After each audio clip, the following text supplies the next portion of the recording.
All right. Let me expand it again. Hello, everyone. I'm here outside of Portland, Oregon. I work for Sitka Technology Group. I'm Warren Lockwood.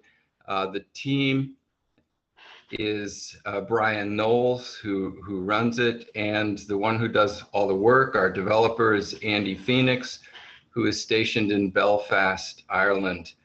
So I'm going to quickly talk about release 4.4 of Miradi. Since we have one developer, the three things that we're responsible for were related to Miradi, which is the Miradi.org website where we keep the community information that this webinar will be stored at. The Miradi Share website, which handles about 700 Miradi projects and several dozen programs, and also the Miradi desktop. They're all handled by one developer, Andy Phoenix, and so we need to develop sequentially. And in the last year, actually, the focus has been on the Miradi desktop, and in particular, the goals of the release that are listed on this page. The main goal of release 4.4, which, if everything goes well, will actually be released this Friday. If I was a betting man, it might be released next week, but it's earlier than has been advertised in the last webinar. We're right on the cusp of the release. The main goal was to share work plan data with Miradi Share, which entail a lot of work. You have to align a lot of what Miradi can do to make cross-program work planning work in Miradi Share, and I'll talk a little bit more about that later. The main things would be the program taxonomy capability in Miradi Share, which lets any program classify their data as it suits their organization. And when you get into work planning, that brings up the whole realm of charts of accounts, accounting data. So one of the big things that happens with this Miradi is that you can develop segmented accounting codes along with other classifications that are program specific that will apply to the Miradi assignments and expenses of a work plan. A second goal was to enable high-level time frame planning. For anyone who had used the who and when tabs of the current Miradi, they find at one point, if they get into the work planning, a lot of it gets turned off and disabled. It drove some people nuts. So we addressed that issue. The third was to build monitoring work plans the same way as action work plans with strategies, activities, and tasks. There have been users who never quite could figure out, or it didn't feel right to be trying to apply your work planning to an indicator or work planning to methods, that you're monitoring activities. It seemed to make sense that they should apply to monitoring activities rather than to indicators. And so we created a new factor, a monitoring activity, in this new release. And I'll talk more about that later too. Generally, to make the work plan table easier to read, navigate, understand, and edit. And of course, ensure that the people that use the work plan today see reports that look and total just like they did in the past work plan when they're migrated to the new release.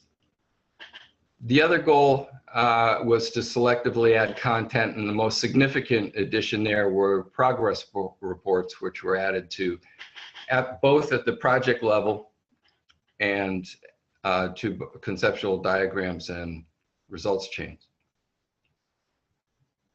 Okay, the second slide, work plan factor changes.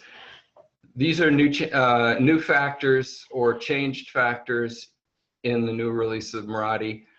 The action work plan, we use the same factors. There's a tree, a hierarchy of results chain strategies, activities, and tasks. In the past, you could keep adding tasks, turtles all the way down, so to speak, subtasks and more subtasks. And we eliminated that. The Miradi team agreed that we could go stick to these first 3 levels of strategies, activities, and tasks and cover most of the needs at the most optimal cost. Number 2, as I said, make monitoring work plans like action plans. We changed the purple oval, which used to represent methods, and it's now a monitoring activity. A monitoring activity is essentially identical to a regular yellow oval activity, with the exception of the color. And they can be used and report to yellow strategies. We don't have a purple strategy. That was voted down, so we still have one yellow strategy that can have monitoring activities reporting to them and or regular yellow activities at the same time. So at the bottom you see this is the way it is today in the 4.3, where an action work plan would have strategies, yellow activities, tasks, and subtasks, and a monitoring activity would have indicators and methods. In 4.4, both work plans start with strategies and have yellow activities or purple activities, and can have one level of tasks. And you can have multiple subtasks under the monitoring activities too. We also added, as number 3 says, a link between the indicators and the monitoring activities. The benefit here, you may see quickly, is that you can have one monitoring activity support multiple indicators in your planning. So or you can keep it one-to-one, as was kind of forced in the existing situation. Methods have been sort of recast to apply specifically to the technique of gathering your measurements, the technique of the indicator. It doesn't have to do with, you don't apply people to methods or expenses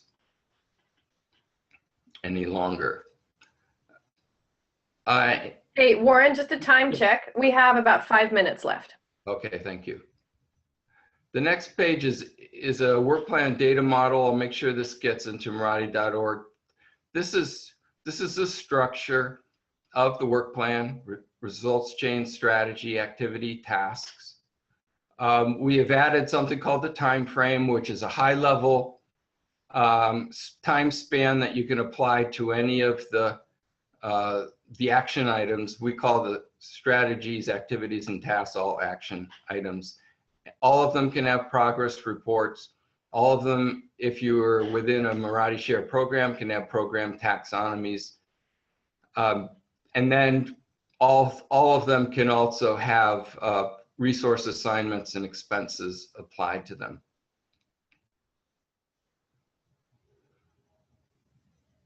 Some of the features added in 4.4, the time frame, as I mentioned, to look at it quickly. If any of the actions, this is 4.4, the time frame looks similar to the when. You can choose your span of time, and it's an independent time that you could apply at the diagram view, at the strategic plan view, and it carries on to the work planning. And so it's independent of what is developed as you build your work units for assignments and expenses.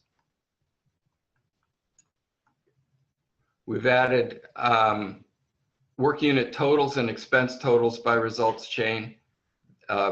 Previously, the totals rolled up only to the strategy level. As we added progress reports for projects and diagrams. We removed shareable activities and methods.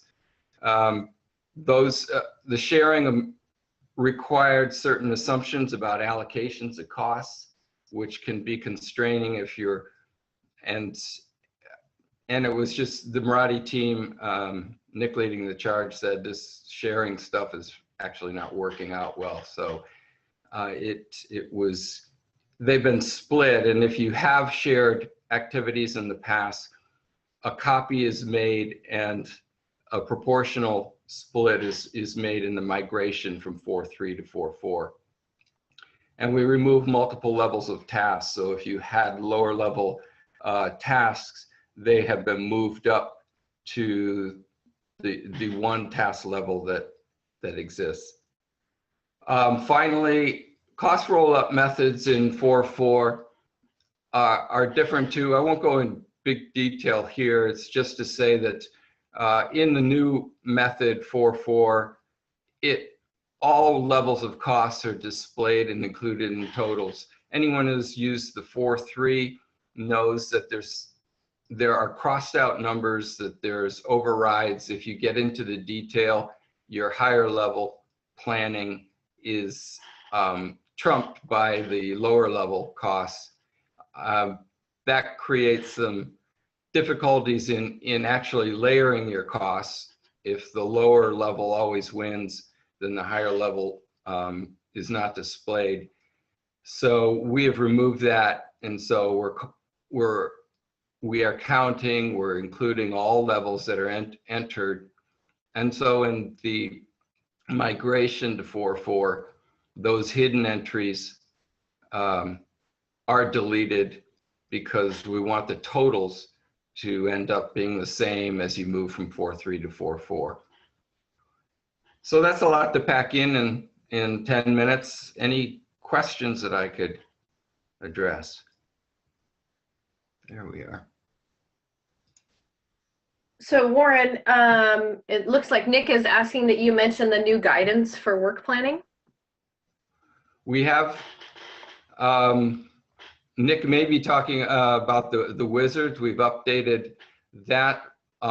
We have in the community page in Miradi.org, we also have guidance that Nick has prepared on the work planning, that you can go there and get a clean set of slides showing step-by-step how to do the work planning.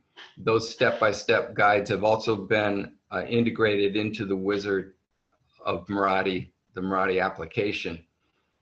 A more elaborated version called the technical brief of what I've just shown you is also in Miradi.org. So you can read the details of the release, the improvements we've made and the fixes.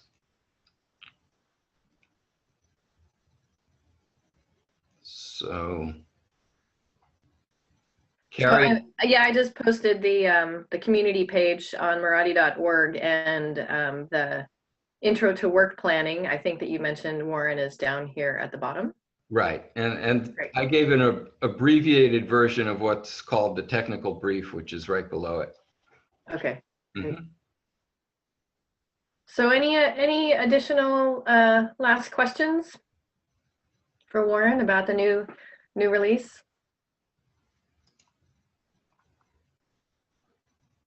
So I just wanted to point people to, Laura put in some nice lengthy answers to Carl's question in the Q&A box, and we will try and figure out a way to, at lengthy, I meant that's a good thing, good detailed answers.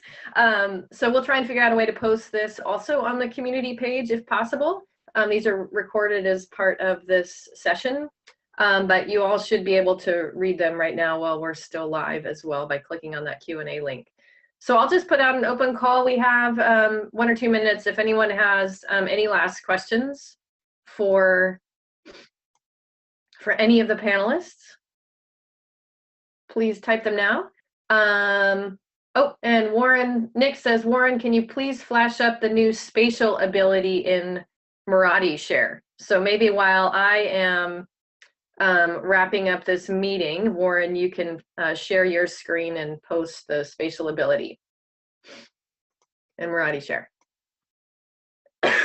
So just to wrap this up, So this is our third of this Miradi User Group sessions, and you can find links to all of these presentations on the community page at miradi.org. We're trying to have these quarterly. I expect, given that this one is in October, we'll probably aim for early in the new year, probably January or February of 2017. And I don't think we've selected a topic at this point, but if anyone wants to suggest a topic in the chat box right now or in the Q&A section, we can record those and add those to our list of considerations. So Warren, were you able to post up that spatial? Can you hear me? Yep, I can hear you, but we can't see your screen. Okay, I will. I'm not quite there yet. So okay. So I'll just acknowledge that we're at the end of our hour. So if anyone needs to sign off or wants to sign off, please go ahead and do that. And thank you all for signing in. We had about 27 participants today, which is excellent. I do see a hand going up. Oh, Dan Salzer has a hand going up, but I don't know. He just said thank you. Thanks to all the panelists for a great session today. And it looks like Warren is posting his spatial his screen. We can see your screen, Warren. All right. Let's see. So we are just starting with this. I'm in a bush heritage map. We can now create boundaries around, this is a program boundary around bush heritage. We're also adding